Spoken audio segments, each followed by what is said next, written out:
Friday afternoon. Thank God it's Friday afternoon. Makes no odds for us though, mate. We're here tomorrow. I know, yeah. But the good thing is, apparently we love this. Apparently we love it. Yeah. Another FN2. Another FN2, blue FN2, second FN2 of the day. Yeah. Now this one had been mapped by us before when it was stock. Yeah, totally stock. Finished at 205, I think. So we made a little bit in the mid-range. I think it made. Yeah, a little bit in the mid-range, but not a lot. But obviously everything was bone stock. Stock airbox, stock cat, stock exhaust, stock everything. So obviously it wasn't a lot to be made from it. We today have fitted a 4-to-1 decap manifold and a Teguis 70mm exhaust. Good mods. I think it's got the Dynodaze. It has got a Dynodaze induction kit. I think that's possibly what's held it back a little bit today, but not by a lot. We finished on 221 today, so I think good gains from obviously where we were, and we've made power everywhere. So good dollop of power everywhere.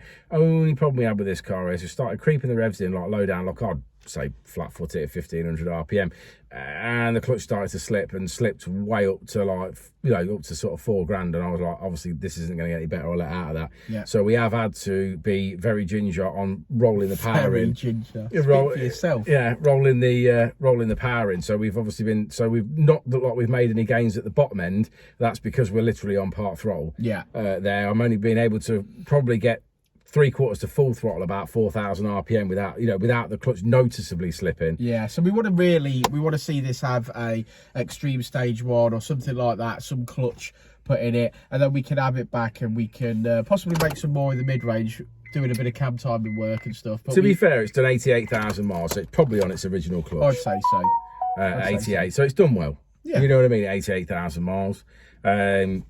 Yeah, I mean, this is just the way things go, innit? So we've done our best with it for what we've got. We could have carried on doing multiple runs and trying to set up cam time. I don't know. Because we're trying to get cam timing sorted out, but we didn't want to push on the car. The gentleman's got to get home, so we decided we'd leave that alone. And if he wants to bring it back, once once he's got a new clutch in it, we'll have a look at that. Do you want to look at the graph? I'm cold. Oh yeah. Where's your jacket? I took it off so that we were matching. Where's your hat? I took me out off it. I was getting too warm in it. I was hot. I was sweating a little bit in here. To be honest, it was at 24, and then I was like, oh, I'm gonna have to knock that back to 22. I could just about handle it in the Dynodaze until I turned that massive fan on. Yeah. And then I might as well be in the Arctic. I think you've been a little dramatic. I'm not. I think you are. Right, come on then. Let's get some work done.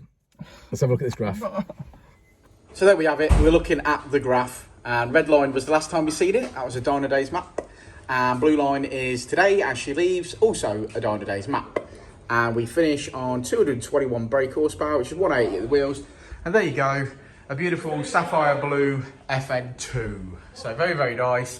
It's going to get a clutch in it, no doubt. So code word for this video, clutch. Probably going to be a members only video, this one. So yeah, peace out.